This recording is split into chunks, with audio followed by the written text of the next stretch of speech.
Bonjour à tous. Petite histoire intitulée « Les masques du mensonge ».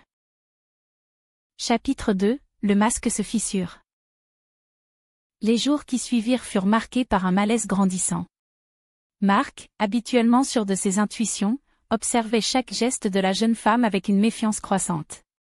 Elle continuait à se montrer affectueuse, persuasive, parfois même insistante, comme pour effacer les doutes qu'il exprimait à demi-mot. Mais ses silences entre deux phrases, ses sourires trop appuyés, et ses réponses évasives donnaient l'impression qu'elle se débattait dans un filet de mensonges qu'elle avait elle-même tissé.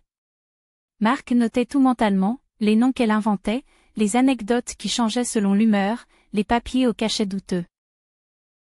Il décida de mettre ses soupçons à l'épreuve. Un matin, sous prétexte de ranger des documents, il consulta discrètement les registres municipaux. Aucun mariage n'avait été enregistré à son nom, et encore moins au nom de la jeune femme.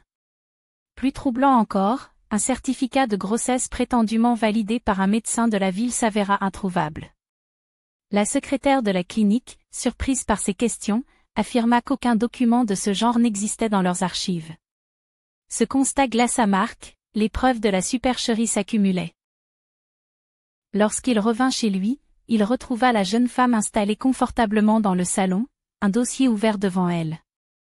Elle prétendait travailler sur leur « avenir » commun, parlant d'assurance, de prêts et de projets de maison. Sa voix était douce, mais ses mots sonnaient comme des chaînes qu'on voulait passer à son cou. Marc sentit la colère monter en lui, mêlée à une étrange tristesse. Comment avait-il pu se laisser approcher par une telle manipulatrice? Pourtant, il resta calme, préférant garder ses découvertes secrètes pour mieux comprendre jusqu'où elle comptait aller. Cette nuit-là, il dormit à peine.